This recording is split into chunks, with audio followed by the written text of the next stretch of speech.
প্রিয় দর্শক, আসসালামু আলাইকুম।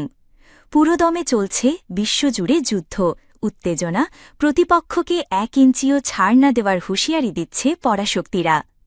জানিয়ে দিব এই মুহূর্তে হাতে পাওয়া ভয়ঙ্কর কিছু আন্তর্জাতিক আপডেট বাংলা সংবাদ। ভিডিওর শুরুতেই থাকছে আজকের গুরুত্বপূর্ণ সংবাদ শিরোনাম। শুরুতেই জানিয়ে দিব, ইয়েমেন থেকে এখনও হামলা হচ্ছে ইসরায়েলে। এরপর রয়েছে, ইরান ত্যাগ করলেন জাতিসংঘের পরমাণু পর্যবেক্ষকরা। শুনছিলেন সংবাদ শিরোনাম, এবার বিস্তারিত। প্রিয় দর্শক, আপনি যদি এই চ্যানেলে নতুন হয়ে থাকেন, চ্যানেলটি সাবস্ক্রাইব করে আমাদের সাথেই থাকুন। ইয়েমেন থেকে এখনও হামলা হচ্ছে ইসরায়েলে। ইয়েমেন থেকে ইসরায়েলে ক্ষেপণাস্ত্র ছোড়া হয়েছে। ইসরায়েল জানিয়েছে ক্ষেপণাস্ত্রটি প্রতিরোধ করেছে তাদের আকাশ প্রতিরক্ষা ব্যবস্থা। রবিবার এই তথ্য জানিয়েছে ইসরায়েলি সেনাবাহিনী। খবর আরব নিউজের। ঘটনার সময় নিরাপত্তা সতর্কতা হিসেবে ইসরায়েলের বেশ কয়েকটি এলাকায় সাইরেন বাজানো হয়। ইসরায়েল সতর্ক করে বলেছে, ইয়েমেনের হুতি বিদ্রোহীরা হামলা চালানো অব্যাহত রাখলে তাদের বিরুদ্ধে নৌ ও আকাশপথে অবরোধ আরোপ করা হবে।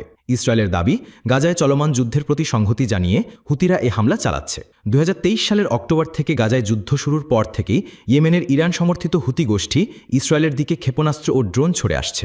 সেই সঙ্গে লোহিত সাগরে জাহাজ চলাচলেও বাধা সৃষ্টি করছে, যার প্রভাব পড়ছে বৈশ্বিক বাণিজ্যে। তবে ইসরায়েল অধিকাংশ ক্ষেপণাস্ত্র ও ড্রোন ইসরায়েল ভূপাতিত করতে সক্ষম হয়েছে বা সেগুলো লক্ষ্যভ্রষ্ট হয়ে পড়েছে। পাল্টা জবাবে ইসরায়েলও একাধিক বিমান হামলা চালিয়েছে হুতিদের অবস্থানে। ইরান ত্যাগ করলেন জাতিসংঘের পরমাণু পর্যবেক্ষকরা। ইসরায়েল ও যুক্তরাষ্ট্রের সঙ্গে সাম্প্রতিক সামরিক উত্তেজনার প্রেক্ষাপটে আন্তর্জাতিক পরমাণু শক্তি সংস্থা IAEA এর সঙ্গে সব সহযোগিতা স্থগিত করার সিদ্ধান্ত নেয় ইরান। তেহরানের এমন সিদ্ধান্ত ঘোষণার পরপরই ইরান ছাড়লেন সংস্থাটির একদল পরিদর্শক। গতকাল শুক্রবার সামাজিক যোগাযোগ মাধ্যম এক্সে দেওয়া এক বিবৃতিতে IAEA জানিয়েছে, তাদের পরিদর্শক দল অস্ট্রিয়ার রাজধানী ভিয়েনায় সংস্থার সদর দপ্তরে ফিরে যাচ্ছে।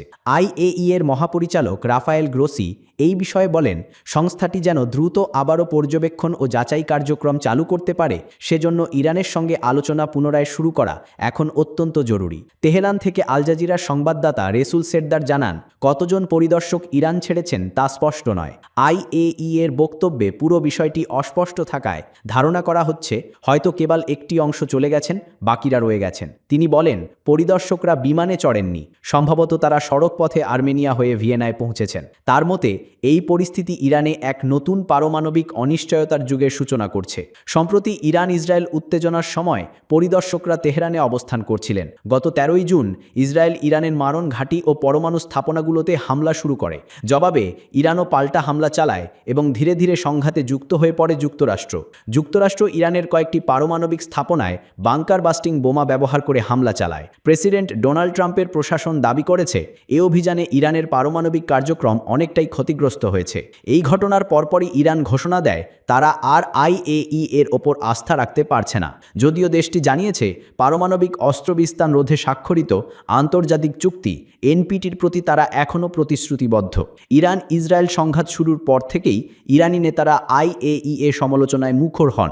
তাদের অভিযোগ, ইসরায়েল ও যুক্তরাষ্ট্রের হামলার সময় সংস্থাটি কোনো নিন্দা জানায়নি, বরং হামলার ঠিক একদিন আগে 12ই জুন IAEA একটি প্রস্তাব পাশ করে, যেখানে ইরানের বিরুদ্ধে পারমাণবিক কার্যক্রমে আন্তর্জাতিক নিয়ম লঙ্ঘনের অভিযোগ আনা হয়। পরিস্থিতি আরও উত্তপ্ত হয়ে ওঠে যখন গত বুধবার ইরানের প্রেসিডেন্ট মাসুদ পেজেশকিয়ান IAEA এর সঙ্গে ইরানের সব ধরনের সহযোগিতা স্থগিতের নির্দেশ দেন।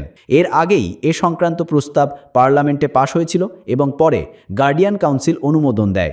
গার্ডিয়ান কাউন্সিলের মুখপাত্র হাদি তাহান নাজিফ এক বিবৃতিতে বলেন, ইসলামী প্রজাতন্ত্র ইরানের জাতীয় সার্বভৌমত্ব ও ভৌগোলিক অখণ্ডতা রক্ষার স্বার্থেই এই সিদ্ধান্ত নেওয়া হয়েছে।